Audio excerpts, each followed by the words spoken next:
नमस्कार दोस्तों, मैं हूं आपका दोस्त पवन कुमार विश्वजीत। आप सभी का स्वागत करता हूं आपके अपने YouTube चैनल पवन कुमार विश्वजीत में, जहां मिलती है आपको फिजिकल कॉम्पिटेटिव एग्जाम्स की लाइव प्रिपरेशन और इसके साथ में आपको मिलती है यहां पर फिजिकल और स्पोर्ट्स से जुड़ी हुई हर प्रकार की छोटी बड़ी अपडेट जो रहती है आपके लिए बहुत ही जरूरी।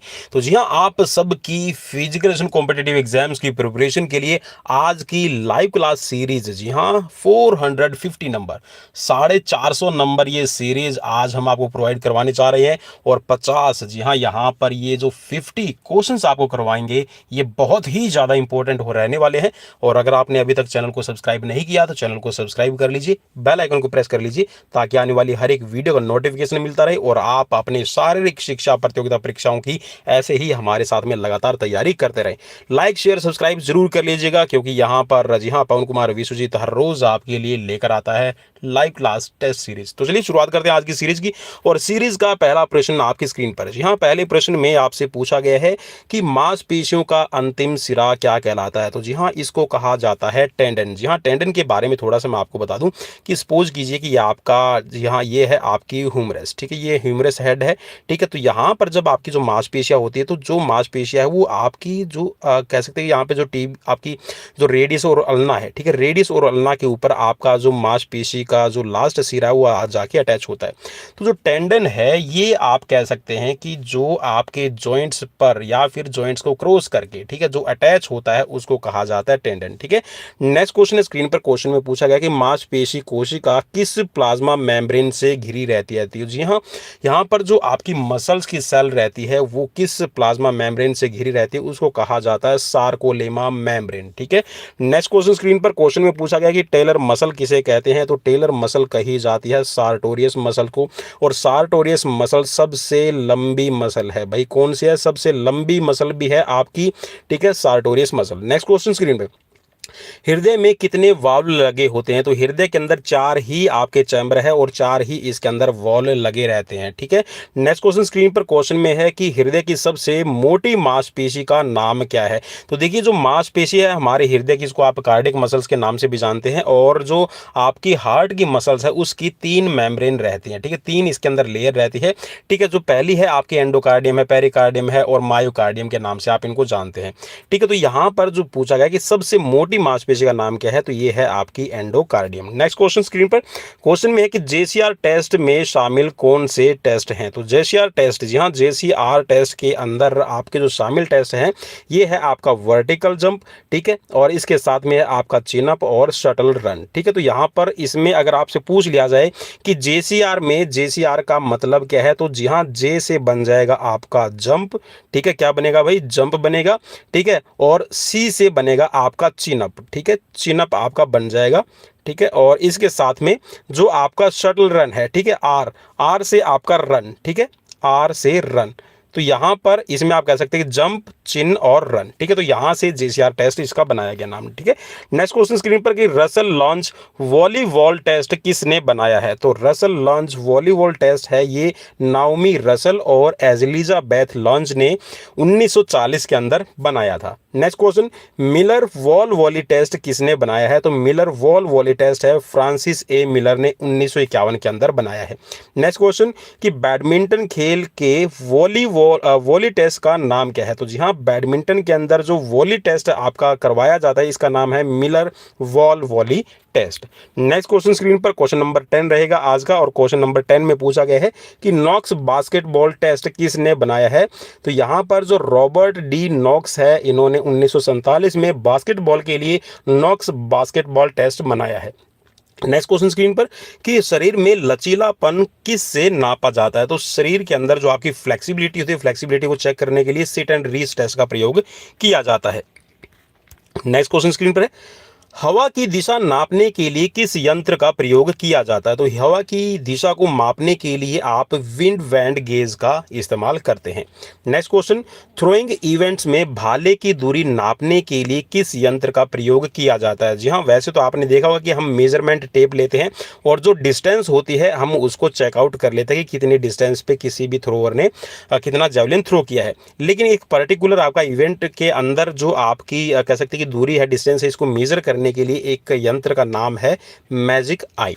नेक्स्ट क्वेश्चन, एजिलिटी को किस से मापा जाता है? जी हाँ, एजिलिटी टेस्ट करने के लिए आपका एक शटल रन आपको करवाया जाता है। और शटल रन के बारे में बता दूं कि आपकी जो डिस्टेंस है, दो लाइंस के बीच में जो डिस्टेंस रखी जाती है लगभग 30, आप इसको फिट भी कह सकते हैं, ठीक है।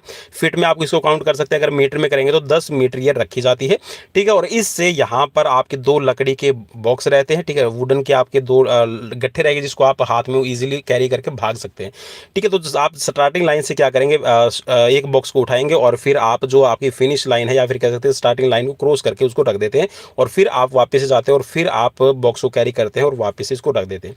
तो ये आपने जो काम किया है, मीन्स ये जो आपने शटल रन के अंदर दो बॉक्सेस को उठा के रखने का काम किया, आप किसको कितना जल्दी करते हैं, ठीक है। इसी से आपकी एजिलिटी को चेक किया जाता है। तो एजिलिटी को एक तरह से आप चुस्ती भी कह सकते हैं कि आपकी क्विक रिएक्शन एबिलिटी कितनी रही। नेक्स्ट क्वेश्चन स्क्रीन पर क्वेश्चन में है कि टेचीमीटर से क्या मापा जाता है? तो जी हाँ, एक टेचीमीटर आपका एक टेस्ट है जिसके अंदर फ्लेक्सिबिलिटी को चेक किया जाता है। नेक्स्ट क्वेश्चन स्क्रीन पर क्वेश्चन नंबर 16 रहेगा, 12 मिनट रन और वॉक टेस्ट किसने बनाया है? तो 12 मिनट रन और वॉक टेस्ट है ये बनाया है केनेथ एच कूपर ने। नेक्स्ट क्वेश्चन स्क्रीन पर, और अगर आपको क्वेश्चंस अच्छे लग रहे हैं तो भाई जी हाँ, लाइक शेयर सब्सक्राइब करना बिल्कुल भी मत भूलिएगा। नेक्स्ट क्वेश्चन है कि तैरने वाली पसलियां कौन सी होती है? जी हाँ, आज तक आप मेरे ख्याल में एक आपने देखा होगा कि एक स्टर्नम है, स्टर्नम के ऊपर आपकी जो रिब्स है वो अटैच रहती है, ठीक है। 12 आपकी रिब्स है, आपने सुना हुआ है, बहुत अच्छी तरह से आपने सुना हुआ है। लेकिन आपकी जी हाँ, यहाँ पर जो रिब्स होती है, कुछ रिब्स आपकी आप कह सकते हैं कि आपकी स्टर्नम पर अटैच नहीं रहती है। तो जो इसको कहा जाता है, जो आपकी मतलब तैरने वाली पसलियां इसको कहा जाता है।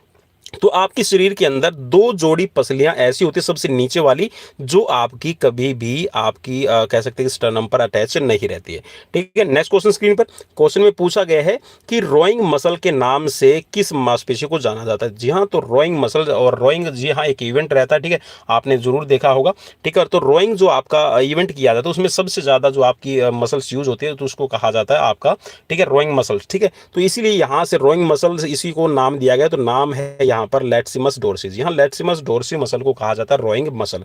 नेक्स्ट क्वेश्चन स्क्रीन पर क्वेश्चन में है कि सबसे छोटी डब्ल्यूबीसी का नाम क्या है? व्हाइट ब्लड्स का नाम, सबसे छोटी व्हाइट ब्लड सेल कौन सी है? तो ये है आपकी लिम्फोसाइट। और जी हाँ, डब्ल्यूबीसी का आपको पता है कि जो आपका कह सकते हैं जो लाइफ स्पैन है ये 3 से 10 दिन का रहता है, ठीक है। नेक्स्ट क्वेश्चन स्क्रीन पर सबसे बड़ी डब्ल्यूबीसी कौन सी होती है? तो ये क्वेश्चन भी बहुत बहुत इंपॉर्टेंट रहेगा। ये है आपकी मोनोसाइट्स, ठीक है। नेक्स्ट क्वेश्चन स्क्रीन पर क्वेश्चन में पूछा गया है कि रेक्टम का आखिरी भाग एनएस होता है, इसकी लंबाई कितनी होती है? तो जी हाँ, यहाँ पर रेक्टम जो होता है उसका भाग है लास्ट वाला एनएस, तो इसकी लंबाई कितनी है? तो ये आपकी 1.5 इंच लंबी रहती है।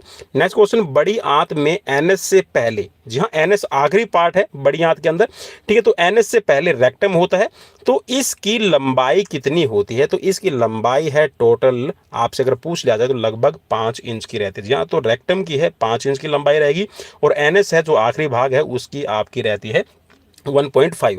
एक क्वेश्चन आपसे ये भी बन सकता है कि जो बड़ी आंत है उसको आप कितने पार्ट्स में आप कर सकते हैं? तो देखिए, जो बड़ी आंत है इसकी लंबाई लगभग होती है 1.5 मीटर, ठीक है, 1.5 मीटर की लेंथ होती है। किसकी?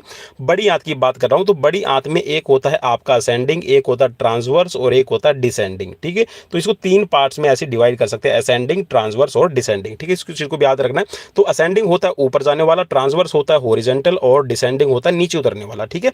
चलिए नेक्स्ट क्वेश्चन स्क्रीन पर क्वेश्चन है आपका छोटी आंत से रिलेटेड। तो क्वेश्चन है कि छोटी आंत के 3 भागों के नाम लिखिए। तो देखिए, यहाँ पर छोटी आंत के भाग के नाम, और एक क्वेश्चन आपसे ये भी बन सकता है कि सीक्वेंशनल, जी हाँ, क्रम में आपको बताना है। तो याद रखिएगा, क्रम के अंदर आपकी ड्यूडेनम, जेजुनम और इलियम, ठीक है। तो ये 3 पार्ट में आपकी छोटी आंत को डिवाइड किया जाता है। और अगर आप से इसकी लेंथ की बात कर ली जाए तो बता दीजिएगा कि 6.25 मीटर तक इसकी लेंथ है रहती है, ठीक है। नेक्स्ट क्वेश्चन स्क्रीन पर क्वेश्चन में पूछा गया कि जठर रस, जी हाँ, जो गैस्ट्रिक जूस बनता है इसका पीएच वैल्यू कितना रहता है? तो जी हाँ, पीएच वैल्यू से रिलेटेड भी आपसे क्वेश्चन पूछा जा सकता है। तो यहाँ पे 1.5 से लेकर 3.5 पीएच वैल्यू रहती है आपकी गैस्ट्रिक जूस की। नेक्स्ट क्वेश्चन स्क्रीन पर कि हृदय की मांसपेशी को किस नाम से जाना जाता है? जी हाँ, वैसे तो आप हृदय की मांसपेशी को कार्डियक मसल्स है या फिर हार्ट मसल भी कहते हैं, लेकिन जो इसका आप कह सकते हैं कि जो साइंटिफिक नेम है ये है मायोकार्डियम, ठीक है। लाइक शेयर सब्सक्राइब जी हाँ जरूर कर लीजिए, क्योंकि यहाँ पर इसी तरह के क्वेश्चन है आपको डेली प्रोवाइड करवाए जाते हैं। चलिए नेक्स्ट क्वेश्चन है स्क्रीन पर, क्वेश्चन नंबर रहेगा आज का 26 नंबर, कंधों को ऊपर की ओर उठाना और नीचे की तरफ प्रेस करना क्या कहलाता है? तो इसको कहा जाता है एलिवेशन और डिप्रेशन।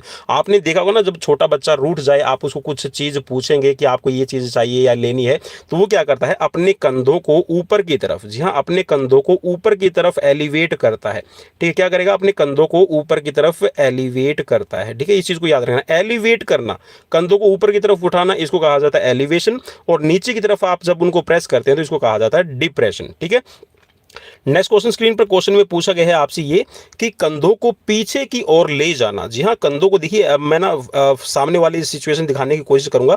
मान लीजिए कि ये गर्दन है, ठीक है, और गर्दन के नीचे वाला ये आपका पोर्शन हो गया, ठीक है, ये ऐसे, ठीक है, और ये आपके नीचे लेग आ गई। अब ये वाला जो पार्ट ना, ये वाला पार्ट जो शोल्डर है, इसको आप आगे की तरफ करते हैं या फिर इसको पीछे की तरफ। ठीक है, तो इस सिचुएशन को क्या कहा जाता है? तो इसको कहा जाता है रिट्रैक्शन और प्रोट्रैक्शन। ठीक है, रिट्रैक्शन होता है पीछे की तरफ, री का मतलब है पीछे की तरफ ले जाना।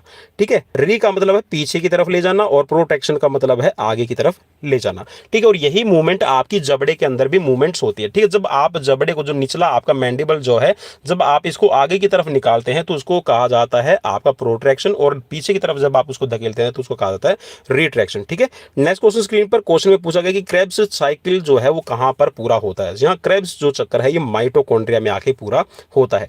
नेक्स्ट क्वेश्चन स्क्रीन पर कि एक्टिन फिलामेंट से कौन से दो मुख्य प्रोटीन बनते हैं? तो जो एक्टिन फिलामेंट है इसके अंदर दो मुख्य प्रोटीन बनते हैं, एक तो है आपका ट्रोपोनिन और दूसरा है आपका ट्रोपोमाइसिन। ठीक है, नेक्स्ट क्वेश्चन स्क्रीन पर, क्वेश्चन में पूछा गया कि no charge semi circle basketball में कहां होता है?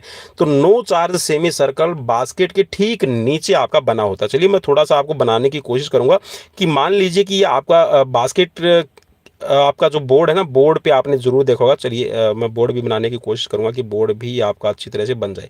हाँ, चलिए ये आपका बोर्ड हो गया है, ठीक है, और इसके ऊपर आपकी ये आपकी बास्केट लगी हुई है। अब बास्केट के ठीक नीचे आपने कुछ एक ऐसी सर्कल लगी हुई दिखाई देती है। ठीक है, जरूर देखा होगा आपने, बिल्कुल मैंने ये कह सकते हैं कि ऊपर से एक व्यूज के तौर पर आपको दिखा दिया इसमें। तो जो आपकी एक ऐसी लाइन लगी रहती है उसको कहते हैं नो चार्ज सेमी सर्कल। ठीक है, मीन्स यहाँ पे आप उसको चार्ज नहीं कर सकते। नेक्स्ट क्वेश्चन स्क्रीन पर, क्वेश्चन में पूछा गया कि बैडमिंटन में पहला द्रोणाचार्य अवार्ड किसे मिला है? तो पहला द्रोणाचार्य अवार्ड मिला है SM आरिफ को 2000 के अंदर। ठीक है, सन 2000 में। Next question, short service line net से कितनी दूरी पर लगी होती है? ये है आपका बैडमिंटन से रिलेटेड है। ठीक है, तो शॉर्ट सर्विस लाइन नेट से दूरी पर कितनी लगी रहती है? तो क्वेश्चन बन सकता है, तो ये होती है आपकी 6 फीट 6 इंच की दूरी पर। नेक्स्ट क्वेश्चन स्क्रीन पर, क्वेश्चन में है कि यदि हॉकी में पेनल्टी शूट आउट के बाद भी मैच टाई रहे तो उसके बाद कौन सी प्रक्रिया को अपनाया जाता है? तो जी हाँ, अगर पेनल्टी शूट आउट के अंदर भी अगर आपका मैच टाई रहे तो सडन डेथ का नियम है लागू होता है। और सडन डेथ का नियम भाई आप कह सकते हैं कि कुश्ती के अंदर भी है, आपका फुटबॉल में भी है, और आपका यहाँ पर हॉकी में भी इस्तेमाल किया जाता है। नेक्स्ट क्वेश्चन स्क्रीन पर, क्वेश्चन में पूछा गया है कि प्लास्टिसिन इंडिकेटर बोर्ड किस प्रतियोगिता में इस्तेमाल किया जाता है? तो एथलेटिक्स के अंदर आपका ट्रैक एंड फील्ड दो टाइप की एक्टिविटीज होती है, और उन दोनों टाइप की एक्टिविटीज में जो आपका फील्ड इवेंट है, और फील्ड इवेंट में भी कौन सा है आपका जंपिंग इवेंट, और जंपिंग इवेंट्स में भी आपकी लंबी कूद। जहां लॉन्ग जंप के अंदर आपका जो आपने देखा होगा जिसको आप टेक ऑफ बोर्ड कहते हैं, टेक ऑफ बोर्ड से ठीक आगे की तरफ, जी हाँ, ठीक आगे की तरफ ऐसे आपको एक प्लास्टिसिन इंडिकेटर लगा दिखाई देगा। ठीक है, तो ये अगर आपसे इसके बारे में पूछ लिया जाए तो इसकी जो चौड़ाई है 10 सेंटीमीटर रहती है। ठीक है, 10 सेंटीमीटर चौड़ाई, और ऊंचाई है ये आपकी 7 से लेके 10 mm तक होती है। और जो ऊंचाई है ये आपकी, मान लीजिए कि ये आपका ये प्लास्टिसिन इंडिकेटर, तो प्लास्टिसिन इंडिकेटर जो होगा ये 30 डिग्री एंगल पे, कितना भाई, 30 डिग्री एंगल पे आपका टेको बोर्ड से आगे लगा रहता है। ठीक है, जिसके ऊपर थोड़ा सा अगर आपका पाँव जाता है तो ये आपका पता बता देगा कि जी हाँ आपने फाउल किया है। नेक्स्ट क्वेश्चन स्क्रीन पर, क्वेश्चन में पूछा गया है आपसे ये कि हैंडबॉल में गोल पोस्ट लाइन की मोटाई कितनी रहती है? अब देखिए आपने गोल पोस्ट जरूर देखी होगी। चलिए थोड़ा सा मैं बनाने की कोशिश करूंगा ताकि आपको बिल्कुल इजीली क्लियर हो जाए। तो देखिए ऐसे आपका एक रहता है कोर्ट। ठीक है, तो उस कोर्ट के अंदर आपकी एक रहती है 6 मीटर लाइन, और एक होती है आपकी कौन सी, जेब्रा लाइन। जी हाँ, जो जेब्रा लाइन है इसको आप 9 मीटर डॉटेड लाइन भी कहते हैं। ठीक है, तो 9 मीटर डॉटेड लाइन या फिर इसको फ्री थ्रो लाइन, ठीक है, और आपका जेब्रा लाइन भी इसको कहा जाता है।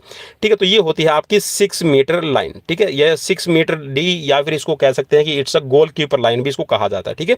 तो इसके अंदर जो आपकी यहाँ वाली, ठीक है, जो गोल पोस्ट के बीच में आपकी लाइन लगी रहती है, ठीक है, इसको गोल पोस्ट लाइन कहा जाता है। तो बीच में, जी हाँ, जो आपका इसमें जो आपका हैंडबॉल का जो गोल पोस्ट लगा है, इस हैंडबॉल गोल पोस्ट के जो बीच में आपकी लाइन लगी रहती है, ये 8 सेंटीमीटर मोटाई की रहती है। कितनी भाई? 8 सेंटीमीटर की, ठीक है। नेक्स्ट क्वेश्चन स्क्रीन पर, कबड्डी को एशियन गेम्स में कब शामिल किया गया? तो कबड्डी को एशियन गेम्स में 1990 बीजिंग एशियन गेम्स से शामिल किया गया है। तो काफी इंपॉर्टेंट क्वेश्चन भाई, मेरी कोशिश ये है कि आप सभी के लिए वो क्वेश्चन और यूनिक क्वेश्चन लेके आया जाए जो आपसे बार बार पूछे जाने के चांसेस है। नेक्स्ट क्वेश्चन स्क्रीन पर क्वेश्चन में पूछा गया कि टेबल टेनिस को ओलंपिक खेलों में कब शामिल किया गया? तो टेबल टेनिस को ओलंपिक खेलों में 1988 सियोल ओलंपिक से शामिल किया गया है।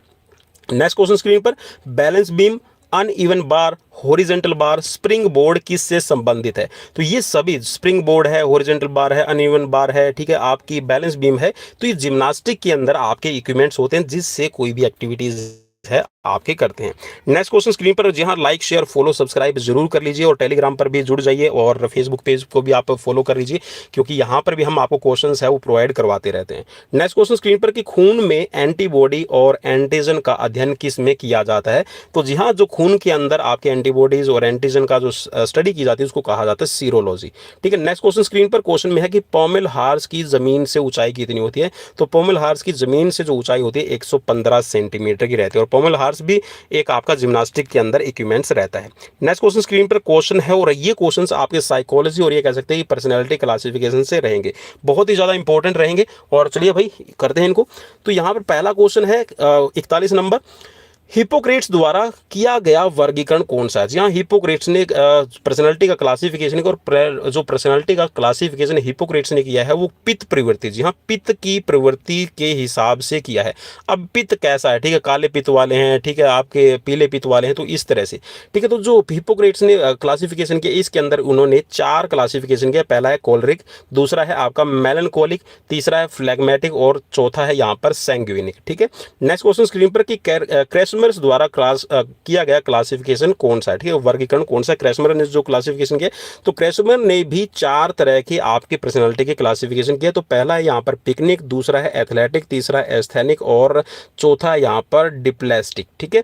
नेक्स्ट क्वेश्चन स्क्रीन पर क्वेश्चन में पूछा गया कि शेल्डन द्वारा किया गया व्यक्तित्व का वर्गीकरण कौन सा है? तो शेल्डन ने क्लासिफिकेशन जो किया और आज के टाइम पे जो बहुत ही ज्यादा आप कह सकते हैं कि फेमस है, तो शेल्डन ने क्लासिफिकेशन 3 किए हैं व्यक्तित्व के। तो पहला है आपका एंडोमार्फिक जो गोल मटोल में आते हैं, मेसोमार्फ में आते हैं जो आपके एथलेटिक बॉडी है, ठीक है, और एक्टोमार्फ में आते हैं जिनकी लंबाई ज्यादा रहती है, ठीक है। तो ऑप्शन यहाँ पर नहीं है। और चलिए एक और चीज बता दूं, शेल्डन ने जो क्लासिफिकेशन है उसके अंदर सोमैटोटाइप का इस्तेमाल किया जाता है। तो सोमैटोटाइप में जो आपका एंडोमार्फ है इसको कहा जाता है आपका 117, ठीक है। मीजोमार्फ जो होता है इसके अंदर रहेगा आपका 171, ठीक है, और जो एक्टोमार्फ रहेगा इसके अंदर हो जाएगा आपका 711, ठीक है। चलिए तो अब बढ़ते हैं आगे और करते हैं नेक्स्ट क्वेश्चन। क्वेश्चन है कि जंग क्लासिफिकेशन भी या फिर इसको युंग क्लासिफिकेशन भी कहा जाता है। तो जंग क्लासिफिकेशन के अंदर जो जंग ने यहाँ पर आपका पर्सनालिटी का क्लासिफिकेशन किया इसके अंदर 3 बताए हैं। तो पहला है आपका इंट्रोवर्ट, मींस जो अपने ही अंदर मस्त रहते हैं। एक्सट्रोवर्ट का होता है कि जो सबको खुश रखते हैं और जो खुश मिजाज रहते हैं, ठीक है, हंसने बोलने चालने वाले, ठीक है। और जो एम्बीवर्ट है इसके अंदर वो कैटेगरीज आती है जिसमें इंट्रोवर्ट और एक्सट्रोवर्ट दोनों का ही आपका मिश्रण रहता है, ठीक है। नेक्स्ट क्वेश्चन स्क्रीन पर क्वेश्चन में है कि ओलंपिक मशाल को आयोजन स्थल तक लाने की शुरुआत किसने शुरू की थी? जी हाँ, तो जो ओलंपिक मशाल है उसको आप सभी को पता है कि जो आपका हेरा का टेम्पल है एथेंस के अंदर, उसको जलाया जाता है सनलाइट से और फिर उसको उस स्थान तक लेके जाया जाता है जहां पर आपके गेम है उनको ऑर्गेनाइज किया जाना है। तो जो ये ओलंपिक मशाल की प्रथा है, टॉर्च रिले जिसको कहा जाता है, तो ये एडोल्फ हिटलर ने 1936 बर्लिन ओलंपिक से इसकी शुरुआत की थी। नेक्स्ट क्वेश्चन स्क्रीन पर कि प्राचीन ओलंपिक में पृथ्वी की रानी किसे कहते थे? तो पृथ्वी की रानी प्राचीन ओलंपिक काल में कहा जाता था डेमीटर को, और खिलाड़ियों को कैसे प्रदर्शन में सुधार किया जाए उसके लिए काम कर रही थी। तो कोल कपूर कमेटी ने 1960 रोम ओलंपिक खेलों से अपने कार्य की शुरुआत की थी। नेक्स्ट क्वेश्चन स्क्रीन पर कि कुंजरू समिति की स्थापना है कब की गई है? तो कुंजरू समिति की जो स्थापना है ये 1959 से की गई थी और पहले जो अध्यक्ष थे इसके ये थे श्री हृदयनाथ कुंजरू।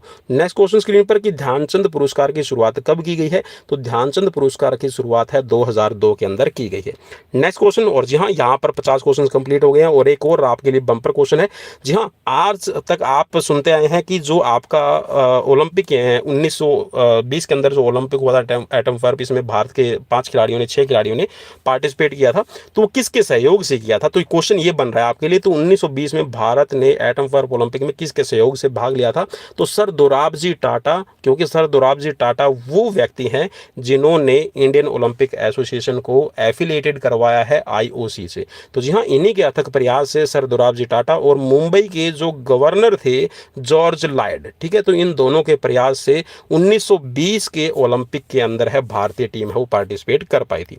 तो ये थे मेरी तरफ से आप सभी के फिजिकल कॉम्पिटिटिव एग्जाम्स की प्रिपरेशन के लिए 50 क्वेश्चंस, ठीक है। तो कैसे लगे प्लीज़ मुझे कमेंट बॉक्स में कमेंट करके बताना बिल्कुल भी मत भूलिएगा, क्योंकि आप सभी के लिए लगातार हम सीरीज लेकर आते रहते हैं। तो लाइक शेयर फॉलो सब्सक्राइब हमें जरूर कर लीजिए, टेलीग्राम, इंस्टाग्राम, फेसबुक और यूट्यूब पर। तो मिलते हैं नेक्स्ट वीडियो में। Till then bye bye, take care.